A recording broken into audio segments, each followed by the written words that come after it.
આજરોજ એકાએક દાહોદમાં અનરાધાર વરસાદ વરસતા નીચાણવાળા ભાગોમાં પાણી ભરાઈ ગયા હતા અને લોકો મુશ્કેલીમાં મુકાઈ ગયા। જ્યાં જુઓ ત્યાં પાણી જ પાણી અને લોકોના ઘરોમાં અને લોકોની દુકાનોમાં પાણી ભરાઈ જવાથી લોકોને પરેશાનીનો સામનો કરવો પડે છે અને ભૂગર્ભ ગટરના પાણી બહાર નીકળે અને લોકોના ઘરોમાં ભરાઈ જવા પામ્યા છે।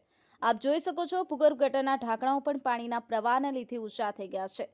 આ સમસ્યાનો હલ ક્યારે આવશે, લોકમાંગ ઉઠી છે, કેમ કે વહીવટતંત્ર અને નગરપાલિકાને આવું જોવાતું નથી અને લોકો કોને રજૂઆત કરવી તે એક પ્રશ્ન ઊભો થાય છે। Dineshbhai Parmar, the mirror news, Dahod.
Hi, હું છું ક્રુઝિન સિંઘાનિયા। આપની આસપાસના સત્ય સમાચાર જાણવા માટે જોતા રહો ધી મિરર ન્યૂઝ અને હા, લાઈક અને સબસ્ક્રાઇબ કરવાનું ભૂલતા નહીં। Thank you.